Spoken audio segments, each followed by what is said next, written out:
Sign up today for 2 months free at paychecks.com/future. Insurance is sold and serviced by Paycheck Insurance Agency, Inc., 150 Sawgrass Drive, Rochester, New York, 14620. California license number 0C28207. Newly elected Los Angeles Mayor Karen Bass declaring a state of emergency on homelessness in her city today to deal with the more than 40,000 people who sleep at night on their city's streets. It is her first act in office after being sworn in by Vice President Kamala Harris just a short time ago. So 3 years ago, the LA Times argued that such a move would amount to a little more than a press release, but Bass hopes her emergency declaration will house 17,000 people by the end of her first year. And now to the murder of 4 University of Iowa students. The mystery continues here. Police trying to track down now a white Hyundai car like the one on the left that was spotted near the murder scene. And we're getting new information from the local coroner. Correspondent Alexis McAdams on the ground in Moscow, Idaho with the very latest today. Hi, Alexis. Hi, Martha. Yeah, the coroner here in Idaho tells me that investigators did put paper bags on the victims' hands inside of the home before they moved the bodies, which is critical to preserve DNA evidence. The hands, Martha, are so important in this investigation because if these victims were able to try and fight off the killer, they could have that killer's DNA, like their hair, skin, or blood, underneath their fingernails, which is now tested. Take a look here. This is the latest video that we've had on the ground here. You can see the layout of the crime scene. 1 month later, still no suspect, motive, or a murder weapon. The bodies found out after investigators say Maddie and Kaylee were killed on the 3rd floor, Ethan and Xana on the 2nd, and those 2 surviving roommates who say they were sleeping were found uninjured on the 1st floor. This video shows Kaylee and Maddie out at a local food truck just hours before they were murdered. Just before that, police now say those girls were at this local bar in town, and we now know investigators reviewed hours and hours of surveillance footage from that bar, Martha, and they have cameras both inside and outside. Also, Fox News learning this afternoon that investigators have also collected hours of video evidence from a nearby gas station that's only about a half a mile from the murder scene. We've been trying to use those videos to garner new information. As you can imagine, there's hours and hours and hours of video, so it does take a lot of time. As police comb through that video from at least 2 local businesses, we're learning more about some of this other DNA evidence in that car they're looking for, Martha. And we know the front door of this home was left open, according to a neighbor, for hours before police were ever called. Martha? That's an odd detail. Alexis. Boy, all of those families heading into this Christmas, just going through a very movement in that case in the near future. So Alexis McAdams continues to cover that story for us, doing a great job out there in Moscow, Idaho. So that is the story of this Monday, December the 12th, folks, 2022. And the story goes on. We thank you always for being with us, spending some of your afternoon here, and I look forward to seeing you back here tomorrow at 3. We also have a great podcast from the Reads of America, folks. I had an amazing discussion with Karen Worcester. That's going to drop on Thursday. The other one is still up. We'll see you back here tomorrow at 3. Your world starts now.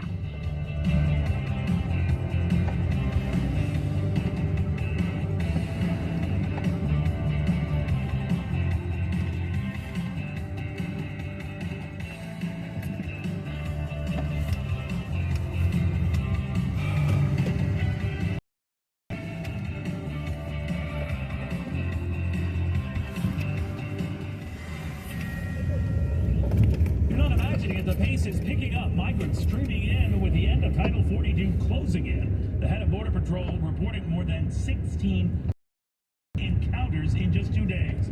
So with border agents on the siege, is the Biden administration under pressure? Hear what Texas Republican Congressman Tony Gonzalez is demanding this very hour. Welcome, everybody. Glad to have you. I'm Neil Canuto. Let's get right. Film illusion in Mission, Texas, capturing for himself this escalation on camera. Bill. Afternoon to you. Border Patrol's El Paso sector is completely overrun right now with reporting over the last 3 days. They've been averaging more than 2,400 illegal crossings every day. Take a look at what happened there last night. Fox News shooting this video as the biggest group of migrants we have ever seen in our border coverage crossed illegally into El Paso last night. This was a massive migrant caravan of well over 1,000 people who crossed into El Paso last night. Local media reporting it's potentially the biggest mass crossing in the city's history. You can see waves of the migrants just walking across the river, going over to the U.S. side before organizing themselves in a single file line that stretched as far as the eye could see at certain times. And it was cold outside, so you see some of those migrants started campfires in an effort to keep warm. CBP sources telling Fox News Border Patrol there in El Paso sector has more than 5,000 people in custody right now, and because of their overcapacity, so they've told them massive releases of migrants, including several hundred migrants released to El Paso city streets as of this morning. Now, we'll show you how this caravan got there. Take a look at this second piece of video. It was bussed in. There were about 20 of these migrant buses filled with migrants that received an escort from Mexican police. Ciudad Juarez, the Mexican city directly across from El Paso. We watched as these buses filed into Ciudad Juarez with the Mexican police escort. All those buses dropped the migrants off. But those migrants obviously didn't stay at the shelters. They walked out, they walked down to the river, to the border, and they all crossed illegally into El Paso in mass. And obviously, Eagle Pass is getting hammered as well. Another Border Patrol sector. Take a look at this third piece of video. Our team up there this morning in the pre-dawn hours coming across another single enormous group of up to 500 migrants who crossed illegally, all at the same time. As you can see, almost all of them are single adults that continue coming in from all around the world up there. Massive groups there in recent days, a group of 702 the other day.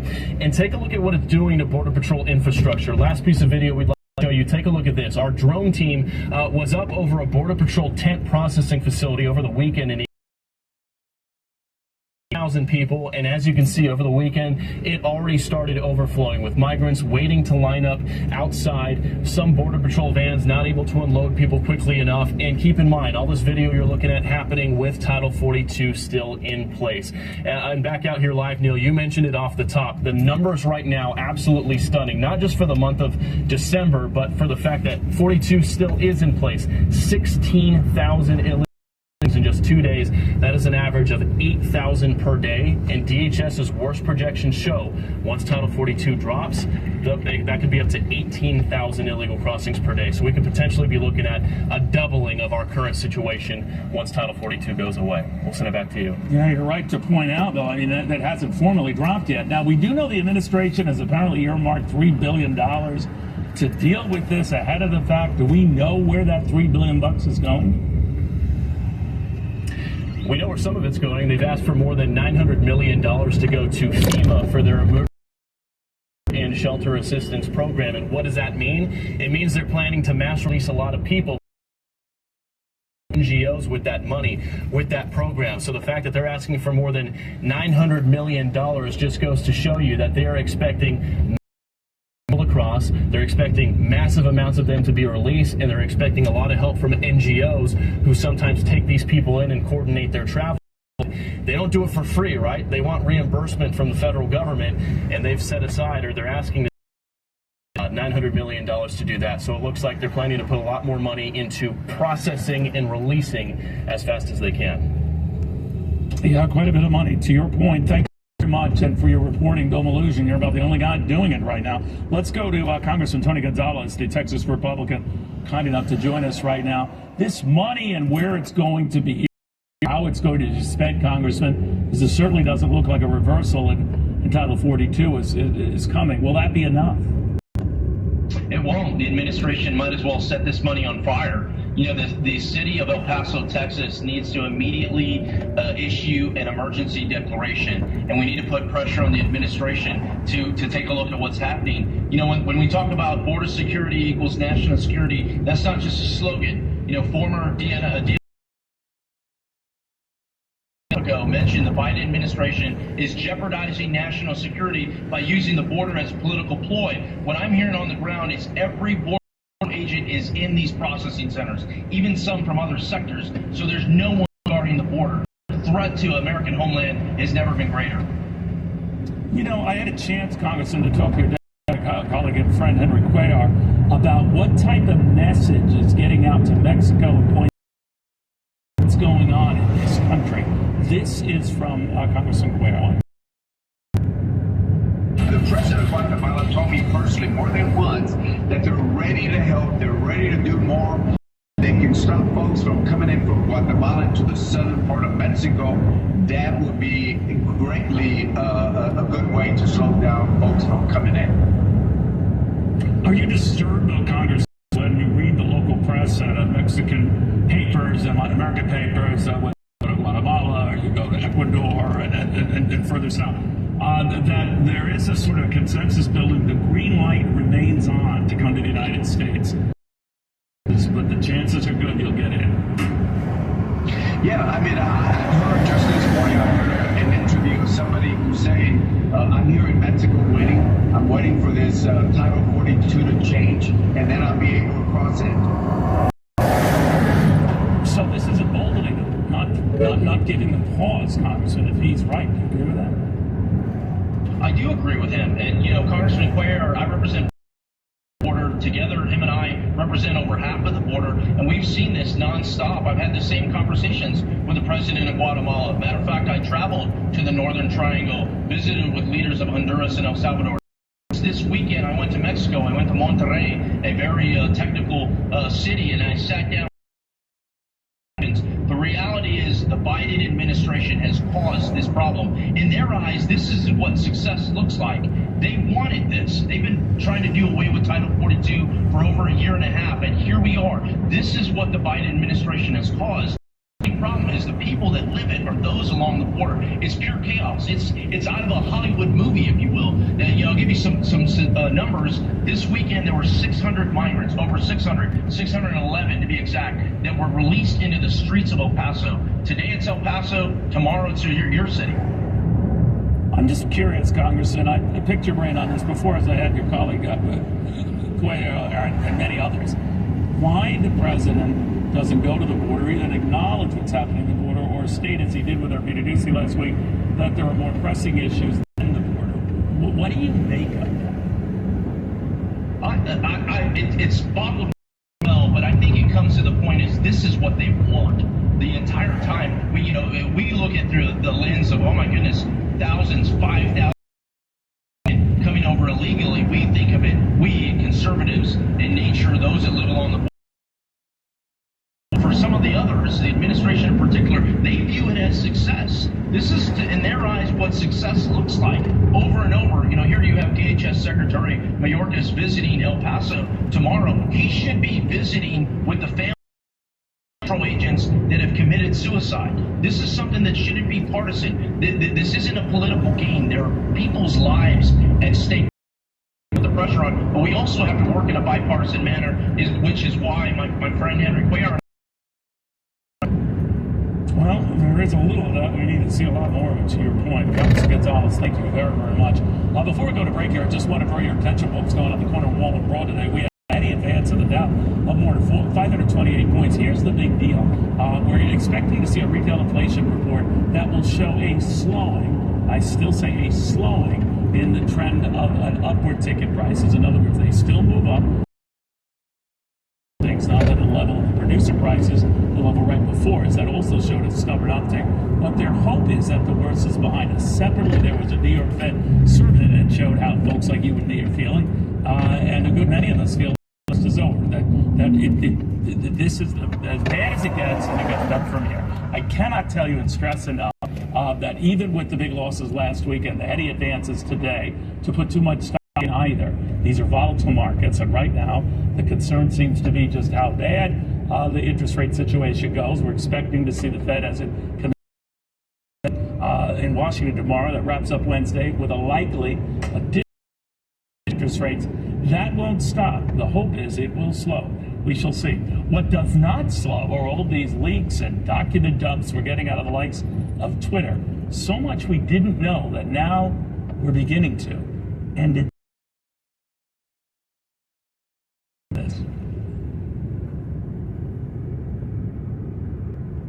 Hear all the drama of the World Cup semifinals on Sirius XM. Trophy has eluded the great Lionel Messi, and his Argentina are within touching distance of a chance. Lionel Messi! That is what he does! But greatness does not fit phase this confident Croatian side fresh off a shocking upset of top-ranked Brazil. The World Cup semifinals, Argentina against Croatia. Tomorrow at 2 Eastern on Channel 83 and the SXM app. Company, we've been experts in the diamond business since 1929. You can now choose between either a engagement ring, studs, or pendant. When it comes to our new lab-grown diamonds, we apply our same superior standards and work with the best art and science in creating gorgeous diamonds in a lab. We'll show you our huge selection and every choose the perfect diamond for you. Now you have a friend in the jewelry business. Shane Company and ShaneCo.com. With one of the best savings rates in America, Capital One is the easiest decision in the history of decisions. Even easier than choosing Slash to be in your band. Next up for lead guitar.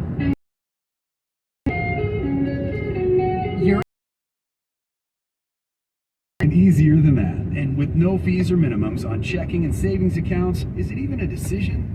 That's banking reimagined. What's in your wallet? Terms apply. See CapitalOne.com/bank for details. Capital One N.A. member FDIC. Want to learn language but don't know where to start? Then Rosetta Stone is the way to go.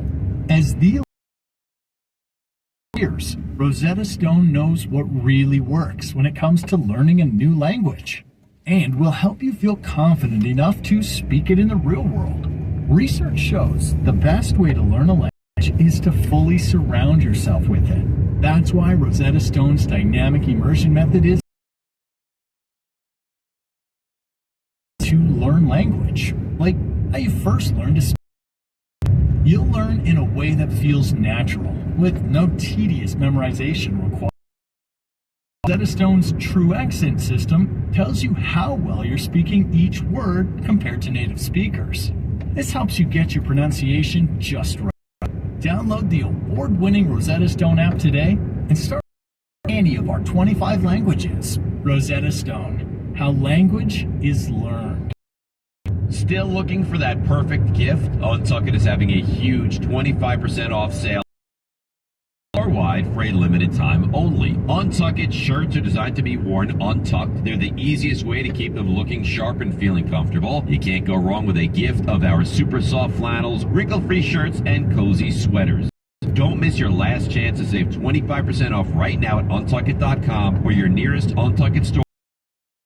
Untuckit, shirts designed to be worn untucked. Hi, this is professional golfer Mark O'Mara. When it came to building my personal putting green, I called Celebrity Greens, the golf greens. Celebrity Greens designed an amazing backyard green for me and a synthetic lawn area for my dogs that looks just like natural grass. You can't beat Celebrity Greens' attention to detail and exceptional customer service. Learn how to create a championship putting green in your own backyard. Call the pros at Celebrity Greens, 1-888-507-7960, or visit them online at celebritygreens.com.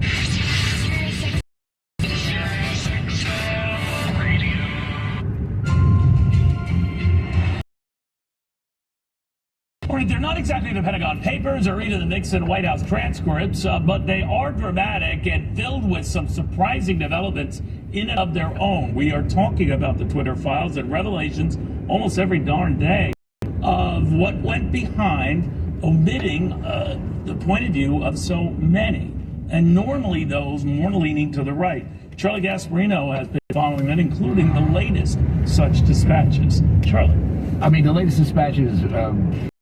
and it's almost by the minute lately, is involving President Trump looking to ban him totally from Twitter and looking for a reason after the disturbances, looking for some reason to kick him off of Twitter. What I found fascinating about this, Neil, and I think this is why this is an ongoing story going forward, it's not going to end, is that there, at least so far from the revelations, not one case of a leftist progressive being booted off Twitter for saying something that's a little bit outrageous. And, you know, if you think it's just right-wingers stuff, you know, just watch the libs of TikTok. By the way, the libs of TikTok were throttled by Twitter as well. That's an account which basically parodies or exposes progressive bias and progressive overreach on we are right now. I will say this, Neil. I talk to securities lawyers all the time. I'm not saying there's a case here, but people are talking about that this censorship policy was so pervasive, it was so core to the inner workings of Twitter, that I hear